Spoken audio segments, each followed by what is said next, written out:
အခုဗီဒီယိုတွင်ဖော်ပြထားချက်အရဟောင်ကောင်ရှိ Coffin House ခေါင်းတလားအိမ်များအကြောင်းကိုအသေးစိတ်ပြောပြပေးသွားပါမယ်။ Coffin House ဆိုဒီမှာကမ္ဘာအသေးဆုံးတိုက်ခန်းများဖြစ်ပြီးအကျယ်ဝန်းအားဖြင့်16 ရန်ပေတာရှိပါတယ်။ထိုအခန်းကျင်းလေးများထဲတွင်မတ်တရက်ရန်သို့မဟုတ်လက်မောင်းဆက်ရန်မဖြစ်နိုင်မယ်။လူတကူစားတသားရှိတဲ့နေရာခန်းကျင်းလေးကိုအဲကန်မိဖို့ကြောင့်နဲ့အိမ်ခန်းအဖြစ်တပြိုင်နက်တည်းအသုံးပြုကြရပါတယ်။နေထိုင်မှုအခြေအနေများကျင်းများမှုနဲ့ဖွဲ့စည်းပုံ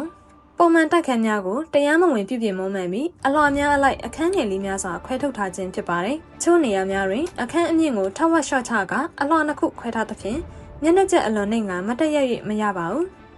။တန်ရှင်းရေးနှင့်ကျန်းမာရေးဒီအခန်းအများစုမှာပတင်းပေါက်မရှိသဖြင့်လေဝင်လေထွက်နှင့်နေအောင်ကြည့်လုံးဝမရရှိပါဘူး။ဒါကြောင့်မှုံများတက်ခြင်းစိုးထိုင်းစာများနှင့်လေတူးညဉ့်ဉန်းမှုမှာဘေးကင်းသည့်အဆင့်ထက်လေးစားခန့်ပုံမဆိုးရနေပါတယ်။ပုံမအနေနဲ့အခန်းများအတွင်းပိုးဟက်များနှင့်လေးများအလွန်ပေါများပါတယ်။လေးများကက်ခံရခြင်းကြောင့်နေထိုင်သူတချို့တွင်သွေးအားနည်းခြင်းရောဂါပင်ဖြစ်ပွားနိုင်ပါတယ်။ချက်ပြုတ်စားသောက်မှုတိတက်မိဖို့ကြောင့်မရှိသဖြင့်မတန့်ရှင်းသောအင်တာထဲတွင်ပင်ဟင်းချက်ခြင်းအသီးနှံဆေးခြင်းတို့ကိုပြုလုပ်ကြရသဖြင့်ဘက်တီးရီးယားကူးစက်ခံရနိုင်ခြင်းအလွန်မြင့်မားပါတယ်။စီးပွားရေးနှင့်လူမှုရေးအခက်အခဲများအိမ်လကကြီးမြင့်မှုဟောင်ကောင်သည်ကမ္ဘာပေါ်တွင်အင်ချန်မြေဈေးအကြီးဆုံးမြို့ဖြစ်သဖြင့်လူပေါင်း2 သိန်းကျော်မှာအခုလိုမျိုးအိမ်မျိုးတွေနေထိုင်ကြရပါတယ်။နေထိုင်သူတဦးသည်သူ့ရဲ့ဝင်ငွေတဝက်နီးပါးကိုဥပမာဝင်ငွေ$650မှာအိမ်လက$320ပေးဆောင်နေရပါတယ်။ထောင်နဲ့နှိုင်းယှဉ်ချက်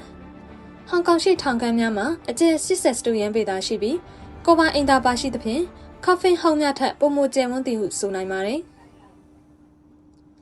အစိုးရဆိုင်ရာမျှော်လင့်ချက်အစိုးရမှထောက်ပံ့တဲ့အိမ်ယာများကိုရှောက်ထားနိုင်တော့လေစောင့်ဆိုင်ရသည့်သက်တမ်းမှာ10 နှစ်ကျော်ထိကြာမြင့်နိုင်ပါတယ်။တည်ဆုံးပြီးနောက်အခြေအနေ